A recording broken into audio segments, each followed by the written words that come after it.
stinking thing. The cushion on my chair got messed up. Hey, everybody. I know I'm sporadic in these from time to time, and I just kind of at the whim of whatever's on my mind to talk about. But I had some events that happened this weekend that gave me some inspiration for something to discuss. So I wanted to do that and chat about it a little bit. Um, yeah, it's interesting. It's been a crazy week here in the United States of America. For those that don't know, for a hot while there, about half of my audience um, were Ethiopians. I made that video a while ago about my attendance of an Ethiopian liturgy, and it just kind of blew up. And then about half of people watching my channel, of all people watching my channel, were in Ethiopia. And my other most popular video prior to that was my interview with Deacon Enoch. So it seems to be that there's some kind of niche here that people like when I discuss it, and I couldn't quite figure out why or what it was, because I'm not particularly well versed in this very topic to discuss Ethiopian Christianity or the history of Christianity in Ethiopia or anything like that. But something is starting to make sense to me because of a conversation that I had with a member of my parish who he and his family are Ethiopian, and he explained why this matters. But let me rewind a little bit and kind of talk about how I got to that point. So last week was bonkers in the United States. It was a very dark time with the assassination of Charlie Kirk. It was kind of a beloved conservative figure, a beloved Christian figure, even in the United States. And it's just kind of the vitriol and the darkness and the ugliness of people's responses to that, or some people's responses to that, was very discouraging to me. My wife spent the whole day in tears over it, and she said it's a distant family member. We are Orthodox Christians, and this man is a Christian. He's a Protestant Christian, but he's a Christian, right? Christ is his savior, and that means a brother of ours was taken away. And she said that's what hurts the most, and we worry about the world in which our children are going to grow up and all this sort of thing. But today I saw a lot of posts that gave me some encouragement. People saying things like, I went to church this Sunday for the first time in 10 years, 13 years, 15 years, 20 years, whatever it might be. Or I bought a Bible. I went and bought a Bible. It's the first Bible I've ever bought. I'm reading the Bible for the first time. I'm reading the scripture for the first time. That there's something that has happened in the martyrdom of this man that's akin to when St. Stephen, the deacon and the first martyr, was taken from the church. The church exploded in a period of, at that point it was so early, I don't know if you can call it revival, but revival even is a loaded term that I'm kind of hesitant to use because it seems to be trademarked by a particular brand of Christianity that uses words like revival, breakthrough,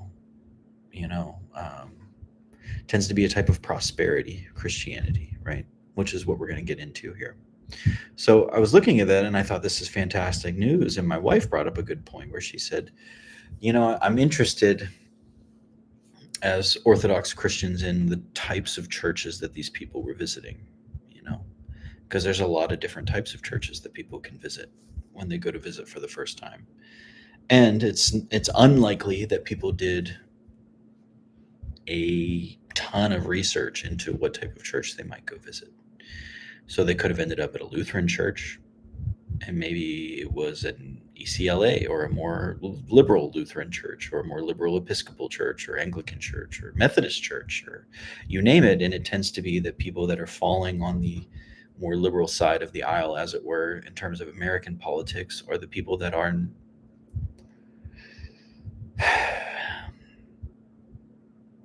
some are even going so far as to celebrate the death of Charlie Kirk.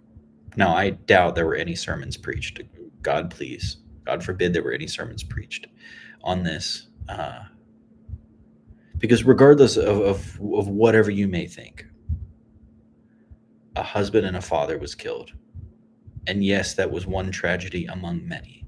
There was an innocent woman stabbed on a train. There are children dying every day. There are school shootings with increased frequency. There is murders and genocides and everything all over the world, and you name it. Some people were particularly moved by this event, and it didn't mean that they were discounting everything else, but it seemed that some people were just okay with this happening, saying it had to happen. Sorry. What about the people that maybe walked into a church that was full of people that felt that way? And this was the first time that they walked into a church in 10, 15, 20 years. It's not unlikely that they would leave with such a horrific taste in their mouth that they would never return to church again. So that being said, as much as if you've spent any time listening to me anywhere, am not like entirely indifferent towards things, but I do take a pretty nuanced approach of like every church has a place. Every church has a role to play. Even something like kind of the American classic example is like the Joel Osteen type church. I have family members that were lukewarm at best, or agnostic, or at the very least not practicing Christians, and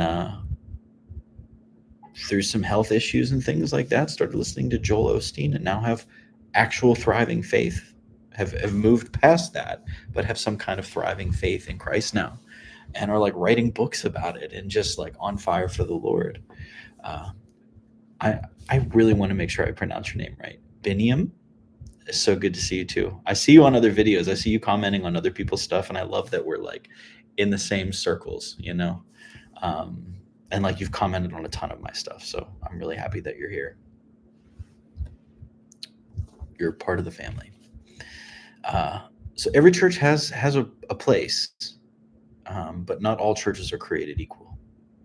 For me, I come from a particular stripe of Christianity, which is at the very least adjacent to what some may call the prosperity gospel, a form of Pentecostal Christianity. You think speaking in tongues, you think healing, restoration, make sure you tithe and you will prosper. This is sort of like the cliche versions of it, but it is certainly, I was swimming in those waters, or something kind of a light version of that. And I, through a long path, ended up becoming Oriental Orthodox, because I believed that truly the fullness of the truth, that the apostolic truth existed in the Orthodox Church. And the Orthodox Church had a robust theology of suffering, a robust theology of the cross, I should say. Whereas this other version of Christianity, the health and wealth, the prosperity, the Pentecostal, whatever you want to call it, only presented a very American form of Christianity that had very little to do with inconvenience or taking up that cross and suffering, and viewed things like persecution as something as simple as, we can't pray in a public school, therefore we're heavily persecuted. And you look at something where people are being killed and slaughtered for it, such as what you see or have seen historically, especially like in my particular church, the Coptic church, the Church of the Martyrs, has seen that in insane numbers. So how do I tie this all together? I promise you there was a connection.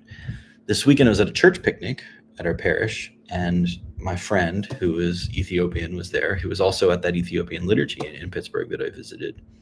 He told me, he said, you're giving people hope. What you're saying is helping a lot of people. And I said to him, I don't talk a lot about this at church, but like I have a YouTube channel. He goes, no, I know. That's what I'm talking about. And I said, how do you know that I have a YouTube channel? He's like, it came up in my feed.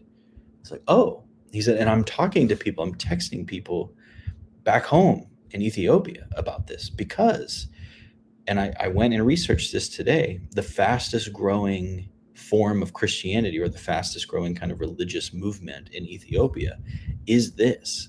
It's the Pentecostal-ish health and wealth prosperity gospel. And he said, like, our government figures are involved in this, and like people are leaving the Orthodox Tawahedo church for this form of Christianity.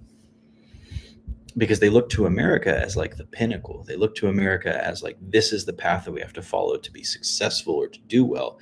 He said, and it's because the people, the everyday people, are so poor.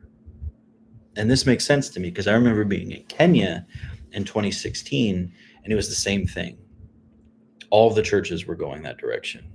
They were moving towards this form of Christianity because it's so tempting to live in something like the Mathare slums of Nairobi, Kenya, not have enough to eat, have a tin roof over your head, raw sewage flowing down your street, things that people tapping into the electricity system illegally, fires, disease, and have somebody tell you, listen, give everything you have to the church. Which is true. Give everything you have to the church. Sell everything you have and follow me, Christ says. But if you just tithe and you just have faith and believe, all of this can be yours. And the people at this church are telling me, we hear Americans criticize people like T.D. Jakes and Joel Osteen, and we love these preachers. They give us so much hope.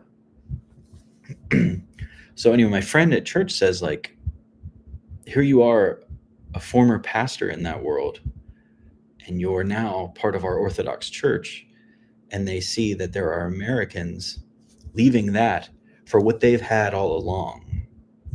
And I don't know, I'm going to butcher this, please forgive me. I don't know if I fully understood what he was saying, and I have to admit, this is on a whim. I am way underread to talk about something like this. But okay, you've confirmed this is correct and sad.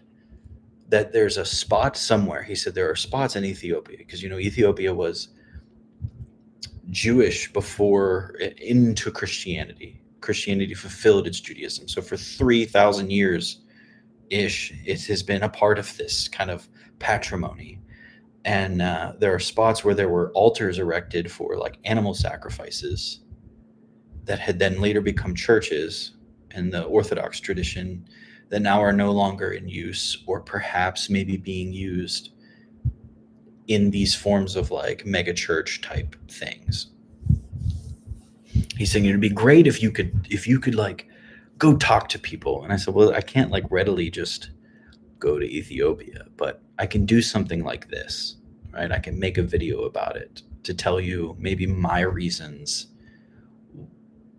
which I've hit on in other videos that you can find, but maybe a quick summary of my reasons of moving from that to this. And then also why it's important that Ethiopia remain Orthodox and what that represents.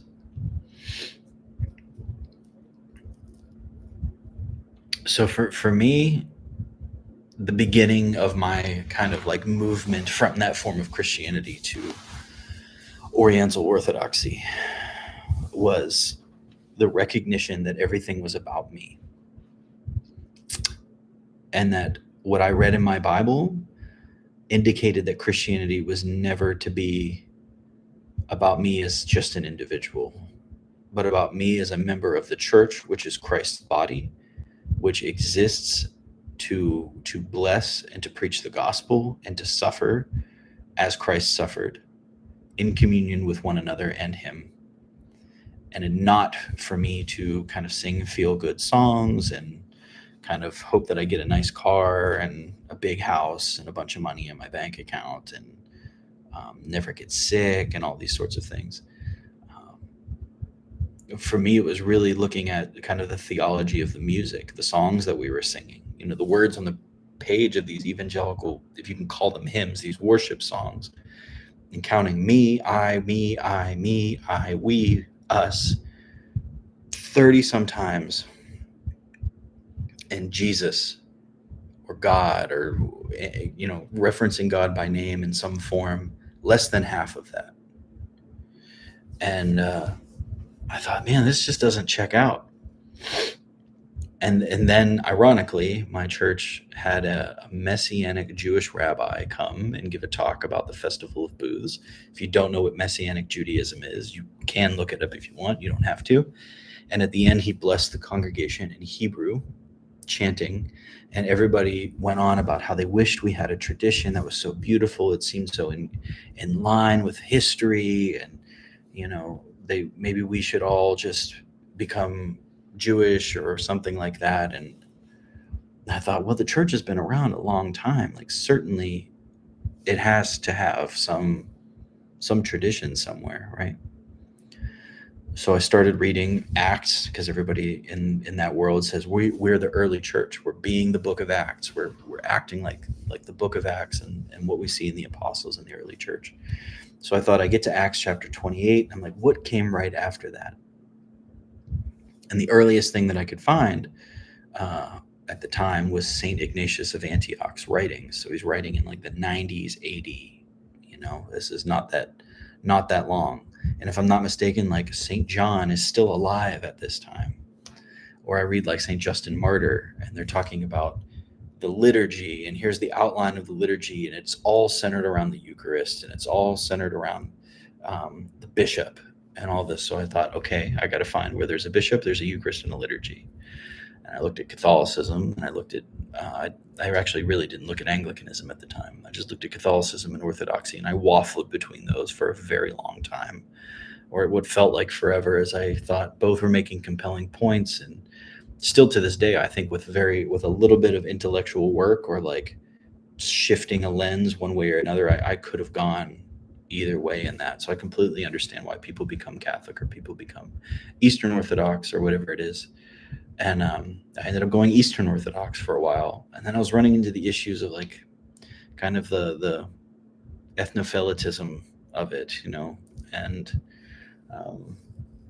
some things that were kind of,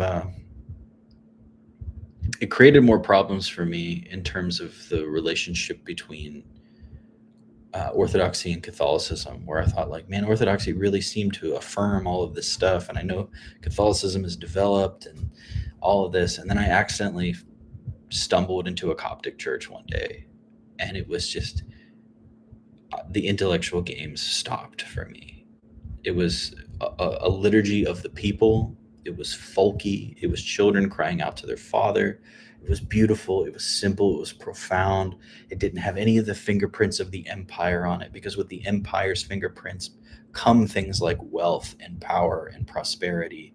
And you see the way that causes problems. I'm not saying that it negated all the truth that exists in those, because like ultimately I kind of believe there's no difference between Eastern Orthodoxy and Oriental Orthodoxy. I do believe as Oriental Orthodox, we express the Christology, the nature of Christ, much more clearly. I think it's much more simple. But our bishops have even signed documents to say we're ultimately saying the same thing. So I'm not too caught up in all that. And I discover a robust theology of the cross and of suffering, which existed in the history of Catholicism and in the history of Eastern Orthodoxy, and most definitely in the history of Oriental Orthodoxy and the Coptic Church and the other sister churches of the Oriental Orthodox communion. And I thought, here's a path for transformation. That path of the cross involves asceticism, and it involves an apostolic tradition, and it involves a mystery, deep fasting and prostrations and prayers and a connection to the past.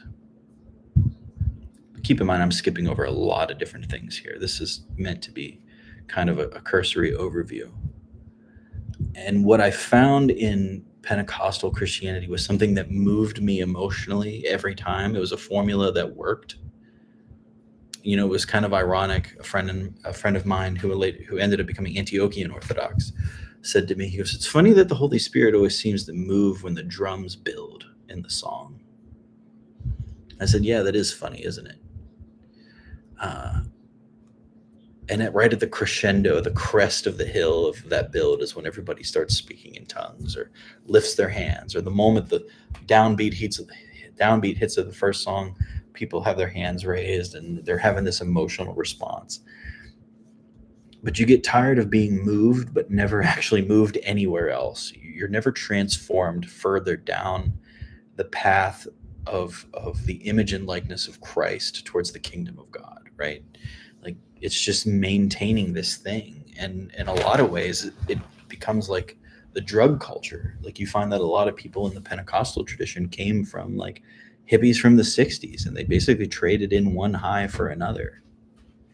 There's no high like the most high, they say, which is true. But Ethiopian Christianity, in the same way of Coptic Christianity, my home church, represents something deeply mystical, deeply spiritual, deeply in the world but not of the world.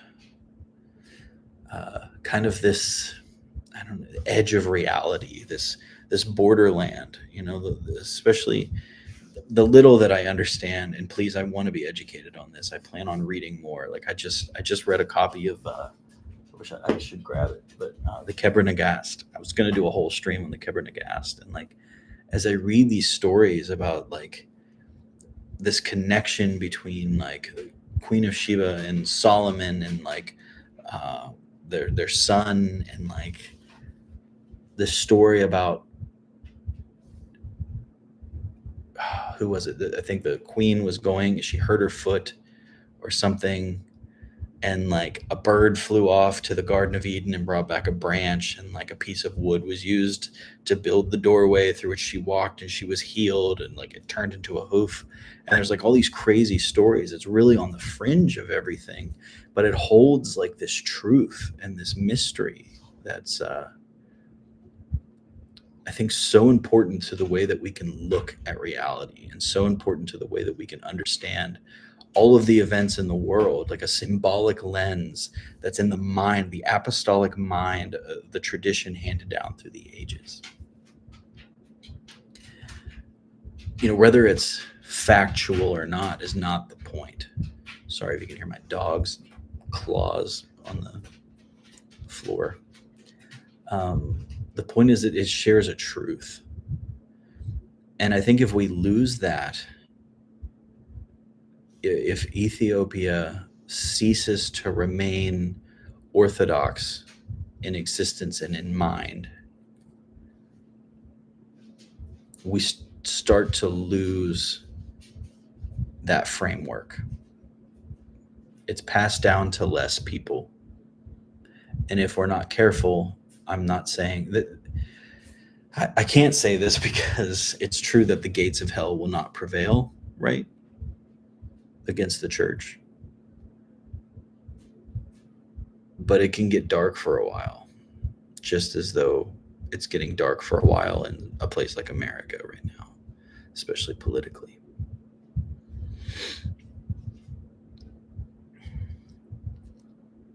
So as someone who, if you're in Ethiopia right now and you watch this, I know that this is very scattered, but if there's a temptation to leave Orthodoxy for that flavor of Christianity, as someone who left that flavor of Christianity for Orthodoxy, I'm telling you that everything that you have been handed in your baptism in the Orthodox Church is everything that you need to be transformed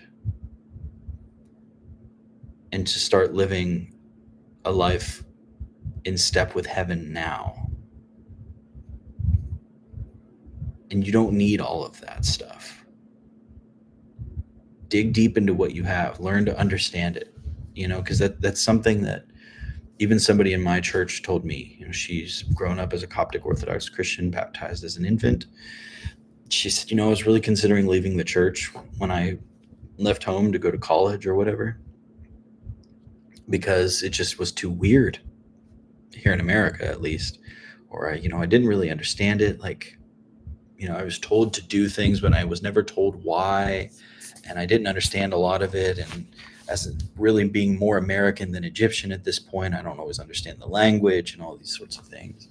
And she heard a podcast that I did on Coptic Orthodox Answers. And she said, like, glory to God. She said, I'm going to stay in the church. I'm going to stay in the Coptic church. And I'm going to, my parents worked really hard to make sure that I could be a Coptic Orthodox Christian, and now I'm going to work really hard to make sure I know what it means to be a Coptic Orthodox Christian. So if you're in Ethiopia watching this, know that your parents, your grandparents, your ancestors, all the way back to Judaic times in Ethiopia, fought to maintain this identity when there were periods of time where it was not easy to do so.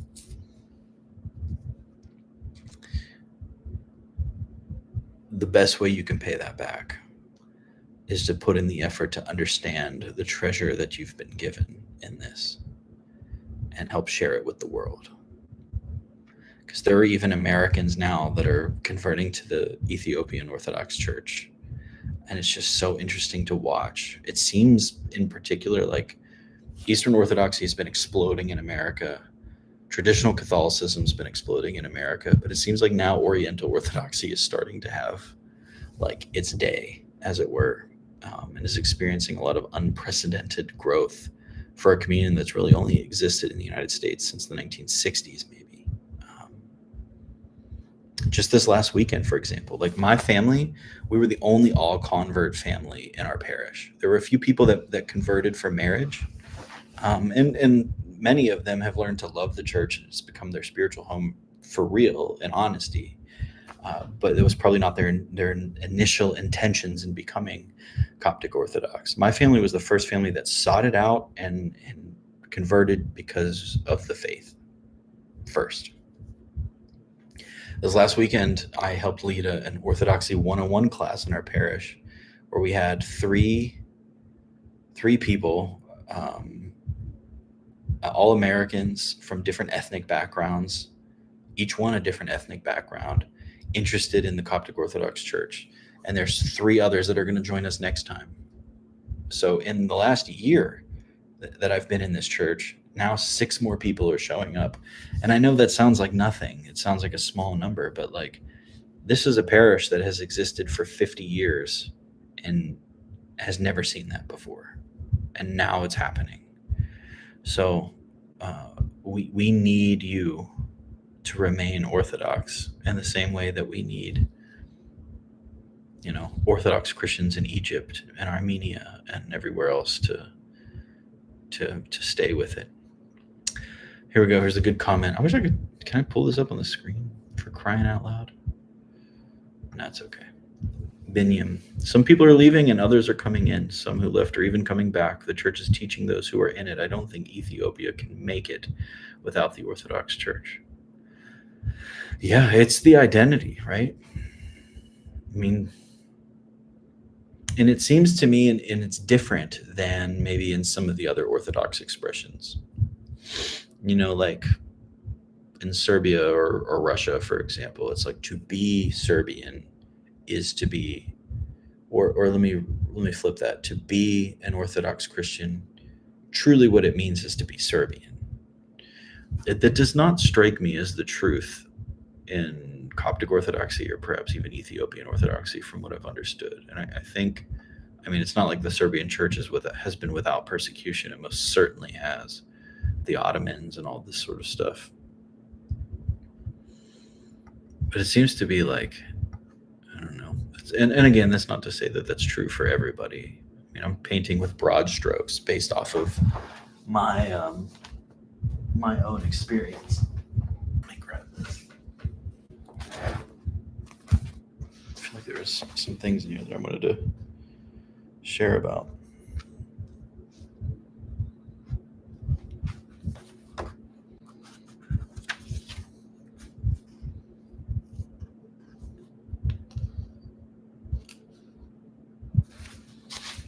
Give me some more thoughts. At this point, I'm completely open to any question you want to ask. I'd love to hear from you. I'd love to know your questions. I'd love to know what your thoughts are. Maybe I'm off base. Maybe I'm totally wrong. And you can kind of share that with me as well. But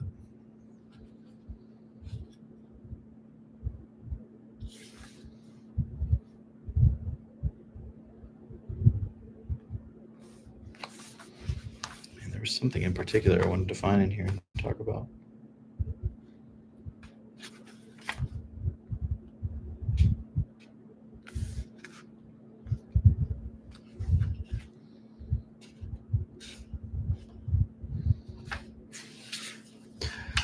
Ooh, here we go. Momo Mama. We'll make sure to share this. I think an American advising Ethiopians to stick to their religion is going to do something to lots of people's brain chemistry. Yeah, it's I don't know. I just felt like the right, maybe I don't know if the right thing to do is the thing to say, but my friend at our church said that it's definitely needed, you know. And it seems to be that I don't know, I have some connection to the people in Ethiopia, at least through this. But yes, we are just 40% to 45% of the country. It is correct not to associate the whole people of the country with Orthodoxy. It's good to know. I'm going to learn so much from you guys. So please be patient with me and gentle with me as I slowly start to read and understand more. It's still funny to me. I mean, it is the same family of churches, and again, I know like uh, the administratively, the Coptic Church kind of was overseeing the Ethiopian Church until recent history. So we're truly like sister churches. But as someone who's really in the Coptic Church, and I haven't lived a life alongside Ethiopian Christians very much in that tradition to understand it. I'd like to more. There's going to be another liturgy coming up soon in Pittsburgh for I think the Feast of the Cross, but unfortunately I'm not going to be able to make it to that. I hope more liturgies happen and I can start to participate in that community more and to get to know people. But it just seems to be such a rich tradition. And I need to call my friend Deacon Henoch some more, maybe talk to him about some things.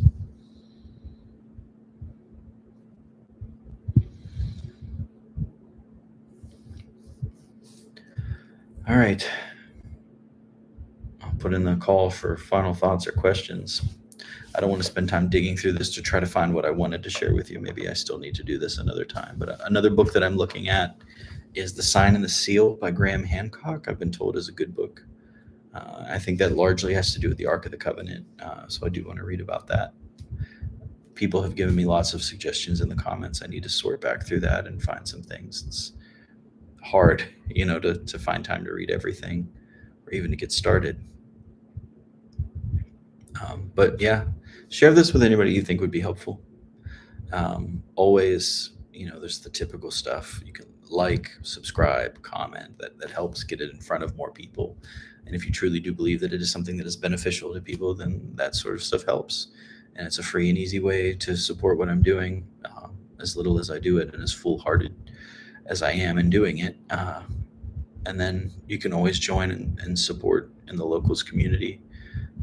It's a great way to communicate and get to know some other people. And I would love to have people from all apostolic stripes represented in that community because there's some incredible conversation that happens. So thank you guys so much.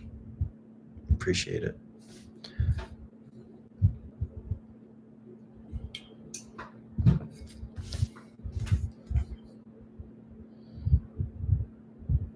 All right. There's no other question. Oh, here we go. Tony's here.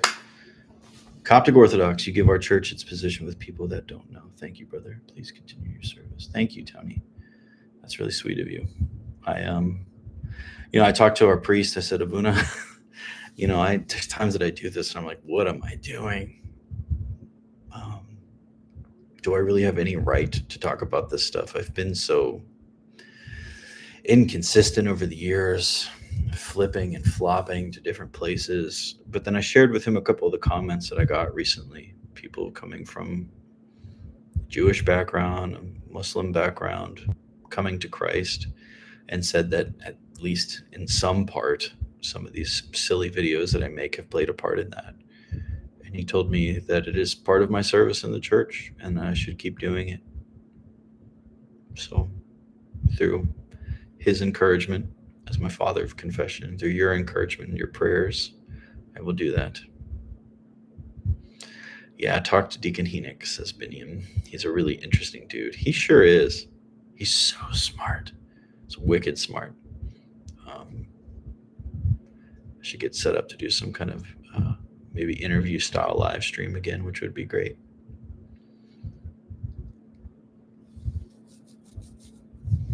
Yeah, I just love our church so much.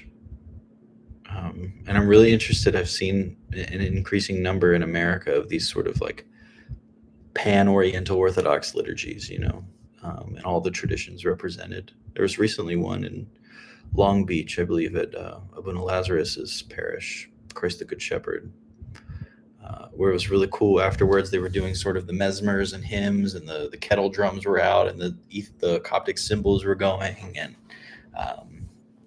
it was just beautiful. Like, there's so much diversity of expression and ritual within our own communion that really shows me kind of the Catholicity of it,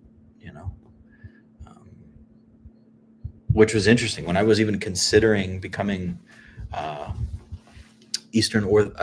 I was considering becoming Oriental Orthodox, I thought, like, people were telling me, like, come on, one Holy Catholic and Apostolic Church.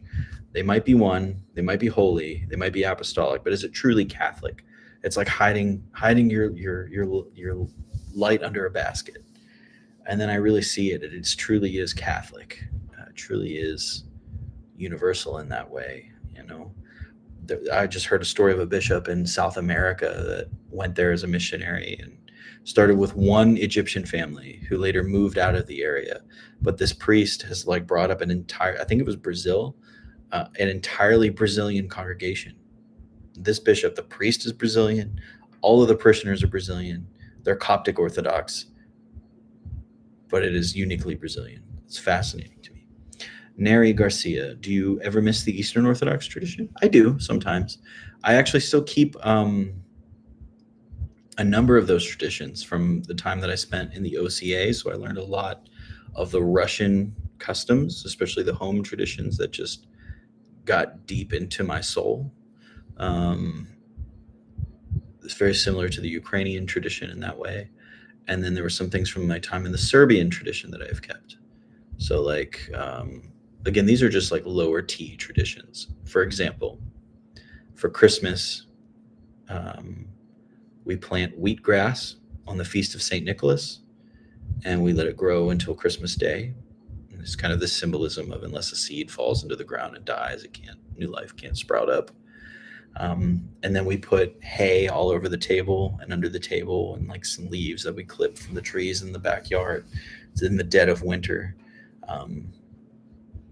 And we do there's kind of these other traditions with garlic and honey and like different things in certain prayers that I keep. On the Feast of the Transfiguration, we still kind of bless fruit or grapes, which is common in the Eastern Orthodox tradition. We just buy a bunch of fruit, and we take some of the water from the Lacan service or from Holy Thursday, and we use that to sprinkle on the fruit on the Transfiguration, and we enjoy that. Or on St. Mary's feast day for the Dormition. In the Russian tradition, they bless flowers. So we'll pick some flowers and put them on our table, and same thing, bless them with some of the water, these sorts of things. I still do all those things, and I don't see any reason why I shouldn't. I'm even like it's complicated, but some Slavic heritages. So for me, it's a connection to the version of Orthodoxy that very likely some of my ancestors kept. In terms of other tradition, like the hymnography and stuff like that, yeah, sometimes I miss that too. But I can always listen to those hymns or sing those hymns in my private prayers. But as time goes on, I notice a shift, whereas I felt most home in like sort of the Russian theological tradition for a while, short period of time, I guess. As time goes on, I feel more and more like, no, the Coptic church is truly home. Like the hymns, the traditions, the life that goes around that. Like, we just had the Feast of Nowruz, and you better believe I had my dates and I was eating them and teaching my children the symbolism of all of these sorts of things, which was really cool. I love those teaching tools. That's always been the best way for me to teach the faith to my kids, is these like home traditions surrounding food and little things like that. So while my path along the way was like complex and frustrating and caused me a lot of grief emotionally, socially, spiritually, a lot of confusion for me. I collected a lot of really beautiful things along the way that are still very much a part of my life, and I'm immensely and eternally grateful for all of those things. It's been wonderful.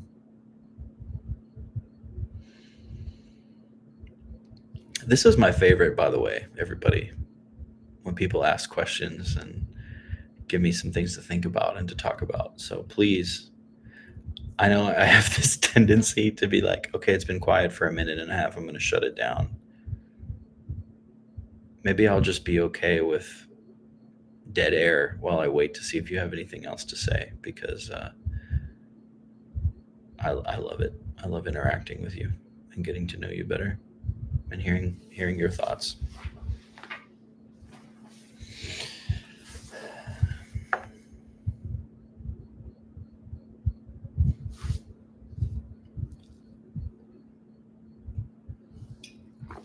Neri, I left the Roman Catholic Church to join Coptic Orthodox Church.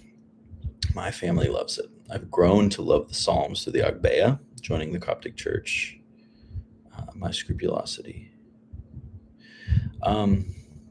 Yeah, it's interesting, and I don't know if you find it this way, Neri. Sorry if I'm pronouncing your name wrong.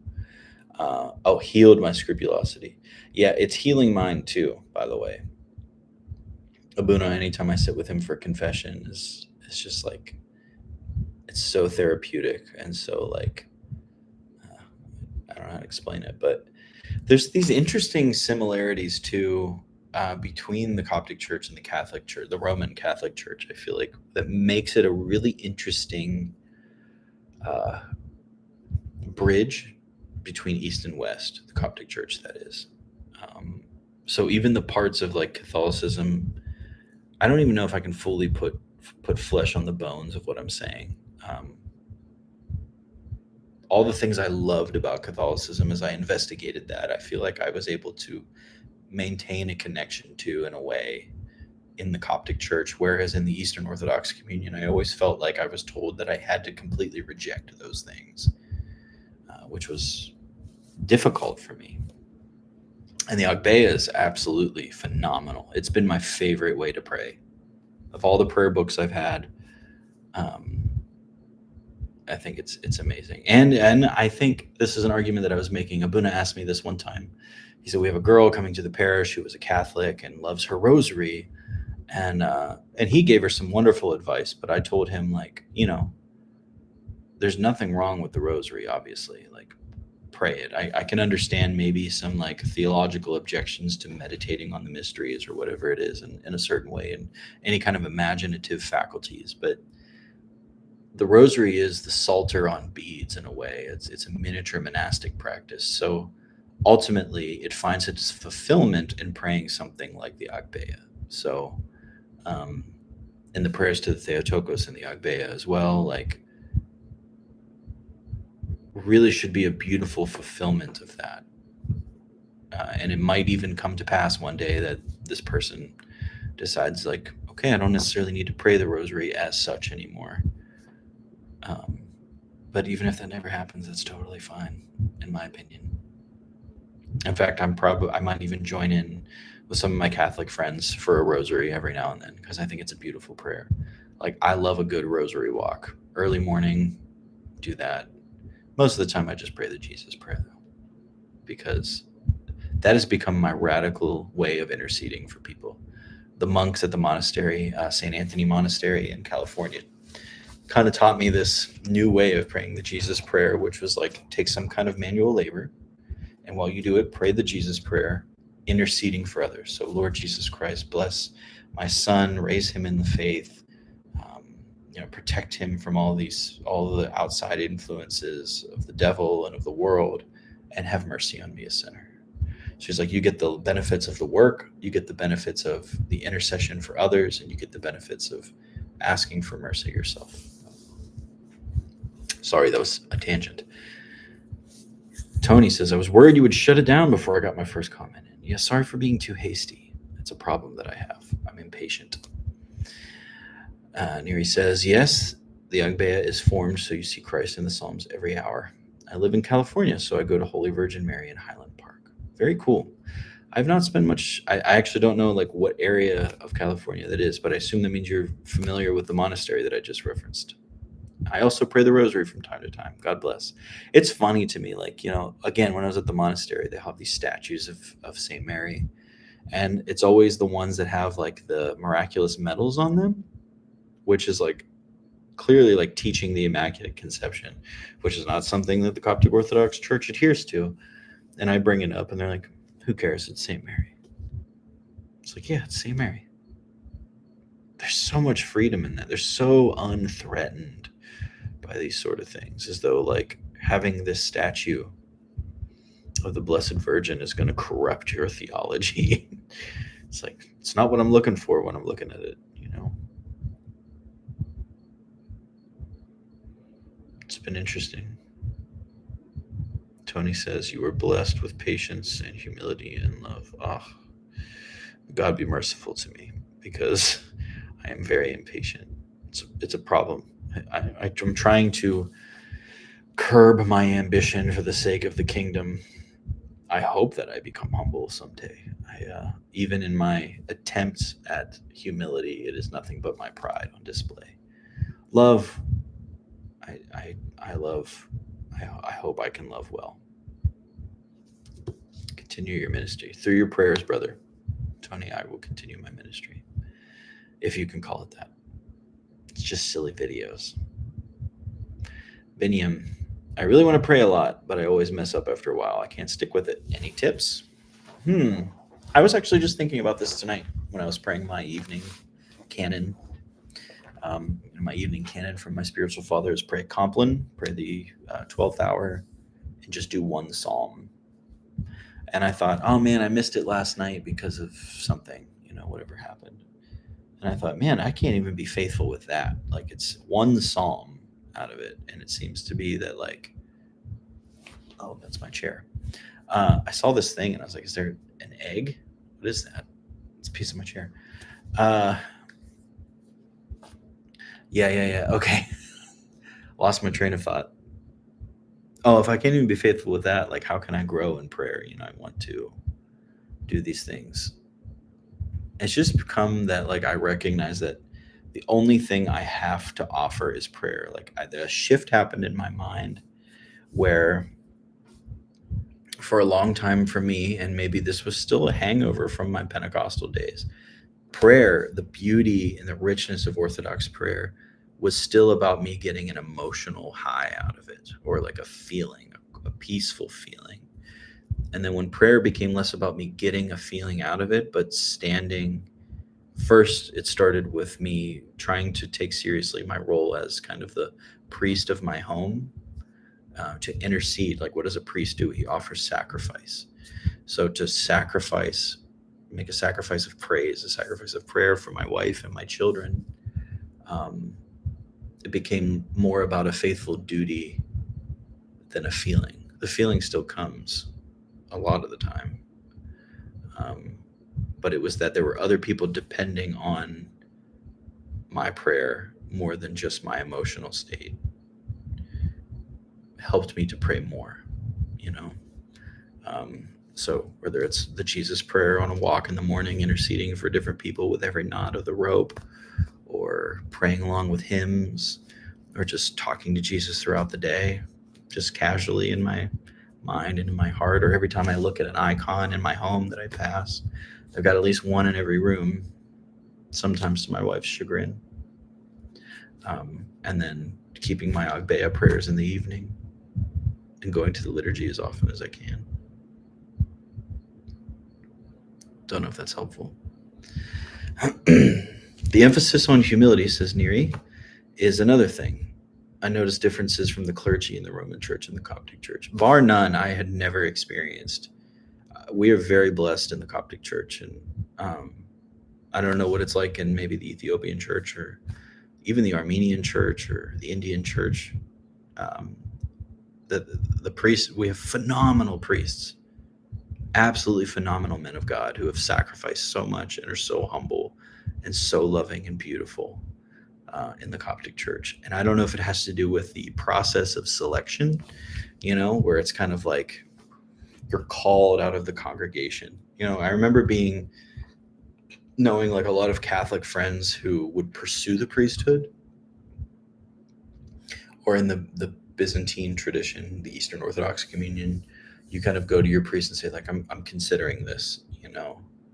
And I was told very early on, if you like go to your priest in the Coptic church and say that I'm considering this, that you will likely get like blacklisted forever.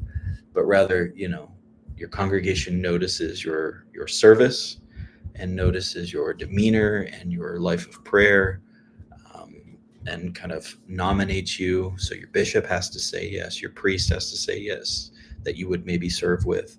Your father of confession has to say yes, your wife has to say yes, your children have to say yes, you have to say yes. And if all 6 of those conditions have been fulfilled, then thumbs up, then we would assume that God has said yes. And then, rather than kind of primarily being formed through intellectual models, whereas like a lot of seminaries in the US are really modeled after sort of Reformed or evangelical or Protestant models, you're ordained and then you're sent to a monastery for 40 days to receive the rites of the church, which is like, if there's a place to learn that, it's there. So I think it's a phenomenal model. And I think, sometimes maybe there's some problems where priests lack a theological formation and maybe don't know all the theology. I've not run into that personally, but I've had some people tell me it could be a problem. If I were to fall on one end of the spectrum of what I would rather my priest be lacking, I would say this: holiness and humility would not be the thing I would want my priest to be lacking. I would be okay with him maybe not knowing some things intellectually. We could figure that part out. Axios, yes, sir.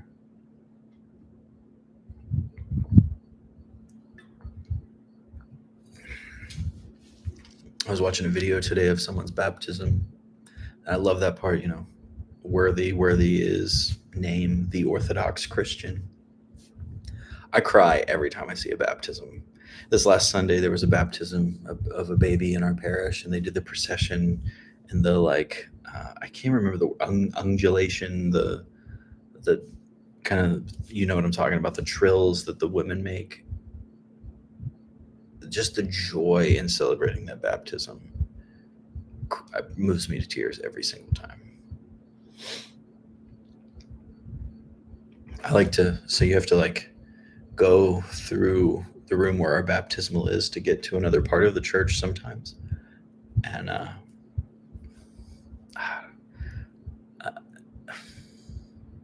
right, I'll tell you this. If I go through there by myself, I always kiss the baptismal on my way through. I venerate it because I'm so grateful for what it gave to my family, which is just unity in the Orthodox faith that we didn't have for so long. And it just feels like we are thriving in this church. It's beautiful. Neri says, I was received by chrismation and my son was baptized. Oh yeah, I guess coming from a Catholic background, that would make sense. My instance was tricky. It was interesting because I was baptized Protestant and on a college campus in a fountain. And then when I joined the OCA in the Eastern Orthodox communion, the bishop gave me the option. He said, we wouldn't deny you baptism if you asked it, but we will only require chrismation. And I wrestled with it for a while. Ultimately, I feel like it was not something that should have been my decision. I feel like the bishop should have decided, which I guess he did, saying chrismation is sufficient. So I was received by chrismation. And then when I started meeting with Abuna to become Coptic Orthodox, he was like, well, you weren't baptized Orthodox? And I said, no. So ultimately, I had to be baptized, which scandalized a lot of people who were very upset about that, were concerned I was committing some kind of sacrilege. But I think it was the best way for it to happen.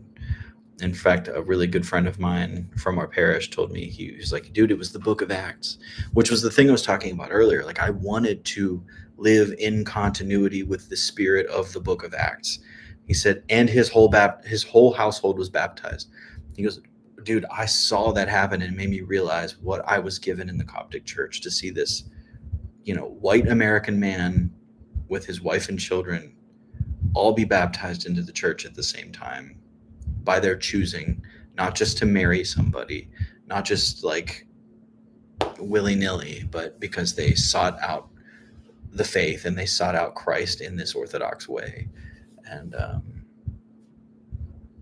chose to embrace it themselves. He goes, it really like inspired his faith. So why ever I was telling you that, I don't remember. I'm getting sleepy. 10:14. It's my bedtime. But I'll hang out for a few more minutes because I don't know if I told you this. I like hanging out with you. Hey, have you, just out of curiosity, have you liked the video yet? Have you subscribed yet? Have you shared or commented or chatted? Because you can do that. It's free. All right, it's enough of my gross sales pitch. Where are you? I'm in my dining room. Just kidding. I'm in the Pittsburgh area, Pennsylvania. St. Mary's Coptic Orthodox Church. I love how small the Coptic world is that you can just say what church it is, and people will be like, "Oh, my cousin goes there," or "I know Abuna," and it's. I love it. I've been subbed for a while. Awesome. I'm so grateful for that. Bishop Yusuf, that's in the Southern Diocese. We're Anba Karas is our bishop. But Bishop Yusuf is a powerhouse. I would love to meet him someday. Loved your video on the Western Rite. Oh, yeah. Father Patrick is an incredible priest, too. Western Rite, I really think it has a unique position in America for sure. It'll be interesting to see. The Ethiopian church is putting a lot more support behind the Western Rite, I've heard. So it'll be cool to see how that pans out. And everybody who came here about Ethiopian stuff, I apologize if we've moved from that and I've lost you, but I think there's some good stuff here. I heard this really funny story about Anba Yusuf. That there was something that happened. He was in Texas, and there was an accident or something, like somebody rear-ended his car, and so they called the police, and the two cops that happened to be working together as partners were both Coptic Orthodox. So they show up, and this very tall man gets out of like this SUV and has his like Episcopal staff, and like has these two cops kissing his hand, and the dude gets out. He goes, "I don't know what you are, but I forget it." Like the guy was the one that called the cops, and he was like, "Clearly you're in some position of power, and I'm not worried about the insurance." So like he just drove off. I have a story somebody shared with me that is actually really funny. But